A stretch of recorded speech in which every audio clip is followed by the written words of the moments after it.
2020년 9월 7일 월요일 성경 묵상입니다. 본문은 고린도후서 3장 7절에서 18절 말씀.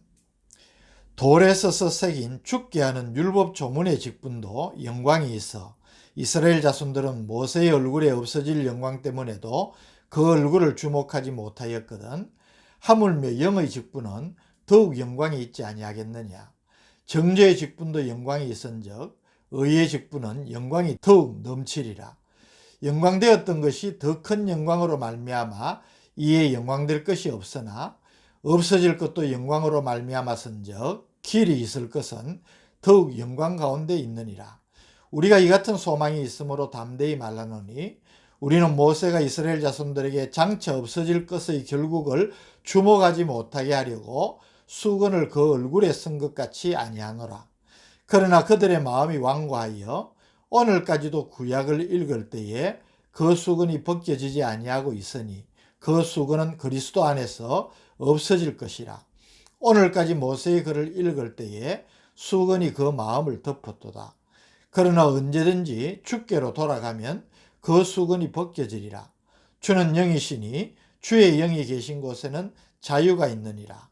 우리가 다 수건을 벗은 얼굴로 거울을 보는 것 같이 주의 영광을 보매 그와 같은 형상으로 변화하여 영광에서 영광에 이르니 곧 주의 영으로 말미암음이니라. 아멘.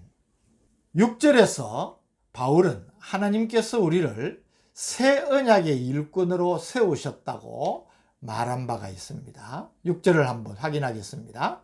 그가 또한 우리를 새 언약의 일꾼 되기에 만족하게 하셨으니 율법 조문으로 하지 아니하고 오직 영으로 함이니 율법 조문은 죽이는 것이요 영은 살리는 것이니라. 새 언약은 무엇을 의미합니까? 새 언약이라고 할 때에 일반적으로 시내산에서 하나님과 이스라엘 백성들 사이에 체결한 언약을 옛 언약이라 부릅니다. 이 옛 언약과 구별되는 의미에서 새 언약이라 그렇게 하는 것입니다. 구약의 직분은 율법 조문의 직분이라 부르고 신약의 직분은 영의 직분이라 부릅니다. 여기 영은 생명의 법, 성령의 법으로서의 복음을 가리킵니다. 옛 언약의 직분도 영광이 있었습니다. 즉 율법 조문의 직분을 맡은 자의 대표격인 모세의 얼굴의 광채로 인해 이스라엘 백성들이 감히 모세의 얼굴을 주목하여 볼 수 없을 정도였습니다. 그렇다면 하물며 영의 직분, 즉 생명의 복음을 맡은 새 언약의 일꾼의 영광은 더욱 크다는 것을 말하고 있는 것입니다. 특히 9절 말씀은 기능적인 면에서 율법 조문의 직분과 영의 직분의 차이를 말하고 있습니다. 9절 정죄의 직분도 영광이 있은즉 의의 직분은 영광이 더욱 넘치리라. 율법 조문은 그 자체는 선한 하나님의 계명이지만 인간의 범죄로 말미암아 하나님의 명령에 순종하지 못하는 인간을 정죄하기 때문에 율법 조문의 직분은 정죄의 직분이라 이렇게 일컫는 것이고, 복음은 인간의 죄를 사해 줄 뿐 아니라 그리스도를 구주로 영접하는 자에게 의롭다 칭함을 얻게 하는 것이기에 의의 직분이라 하고, 정죄의 직분보다 의의 직분의 영광이 더욱 크다고 하는 것입니다. 12절에서 18절은 바울이 출애굽기 34장 29절에서 35절을 새롭게 해석을 하는 내용입니다. 12절 우리가 이 같은 소망이 있으므로 담대히 말하노니, 13절 우리는 모세가 이스라엘 자손들에게 장차 없어질 것의 결국을 주목하지 못하게 하려고 수건을 그 얼굴에 쓴 것 같이 아니하노라.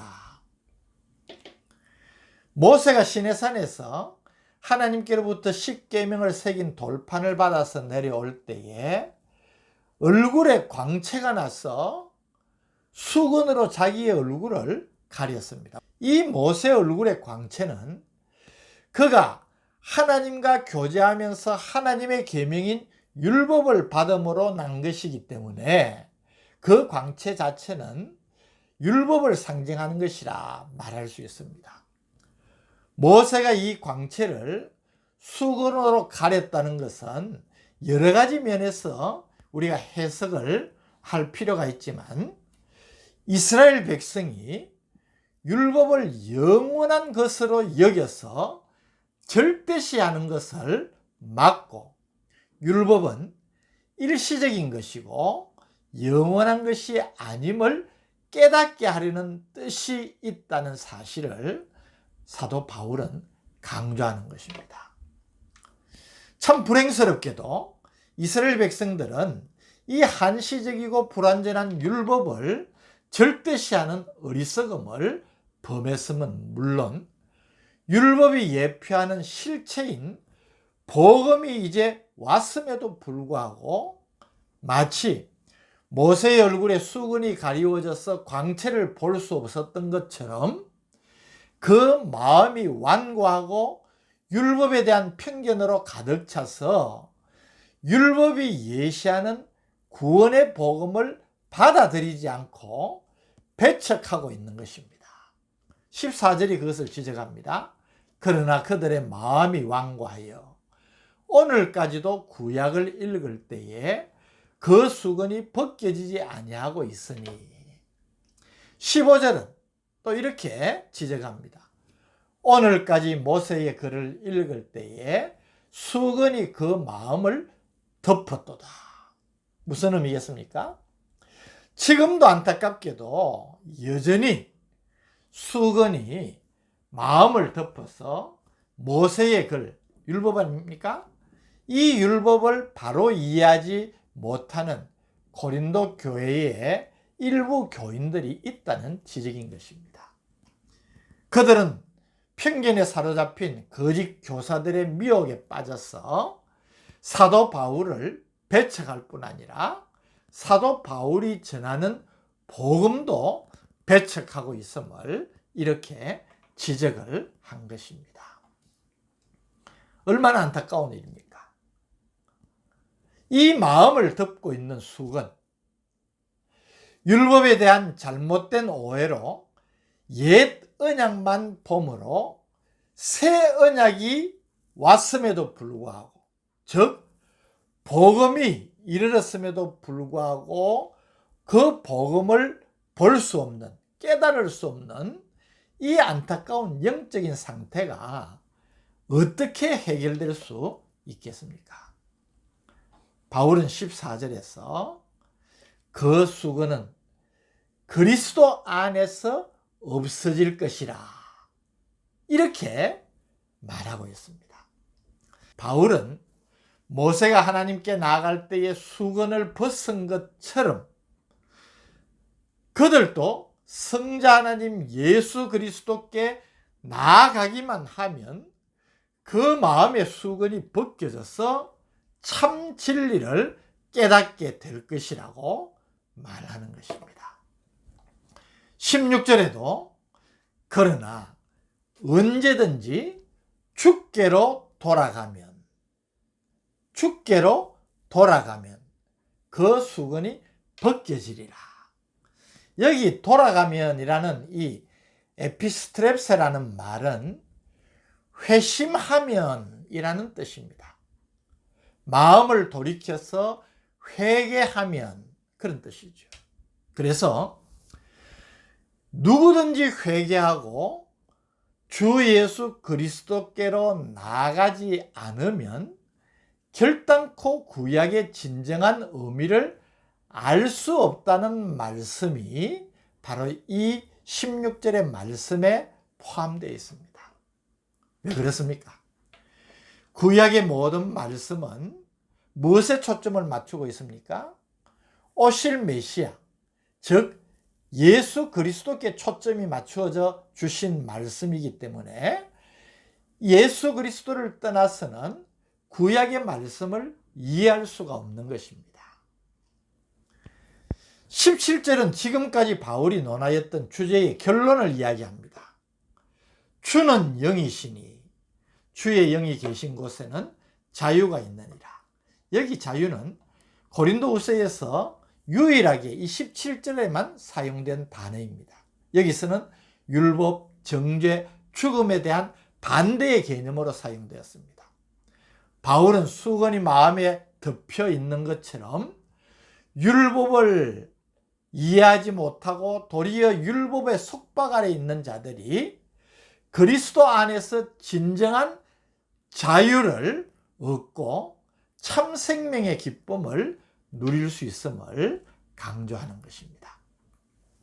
18절은 12절에서 말한 소망, 12절에서 우리가 이 같은 소망이 있으므로 라고 한 소망을 구체적으로 보여줍니다. 18절, 우리가 다 수건을 벗은 얼굴로 거울을 보는 것 같이 주의 영광을 보매 그와 같은 형상으로 변하여 영광에서 영광에 이르니 곧 주의 영으로 말미암음이라. 우리가 소망하는 것이 무엇입니까? 하나님의 백성으로 부름받은 구원받은 성도의 소망이 무엇입니까? 수건을 벗은 얼굴로 거울을 보듯이 분명하게 주의 영광을 보기를 원하는 것입니다. 이것이 소망입니다. 또 그리스도의 형상을 닮아가기를 원하는 것입니다. 구원받아서 거듭나는 것으로 끝나는 것이 아니라 끊임없이 성화를 이루면서 그리스도를 닮아가는 것이 바로 우리의 소망인 것입니다.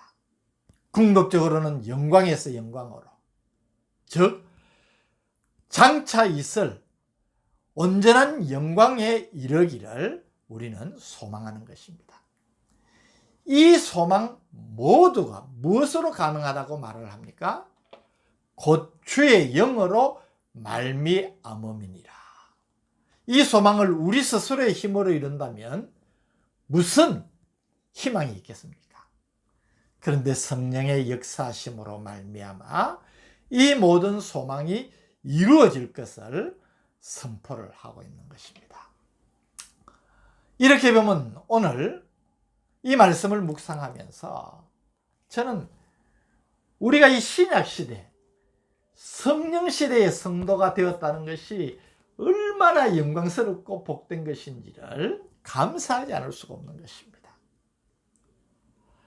성령의 도우심이 없다면, 성령의 인도하심과 역사하심이 우리에게 없다면 정말 영적으로 무지하고 하나님의 뜻에 둔감할 수밖에 없는 우리들이 무엇을 하나 할 수 있겠습니까?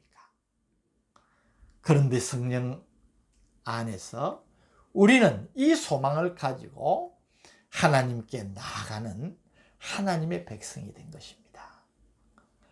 오늘 이 말씀을 묵상하면서 이것을 감사하고 하나님 앞에 이 소망을 이루기를 소원하면서 믿음으로 힘있게 나아가는 우리 성도들 되시기를 주님의 이름으로 축복합니다.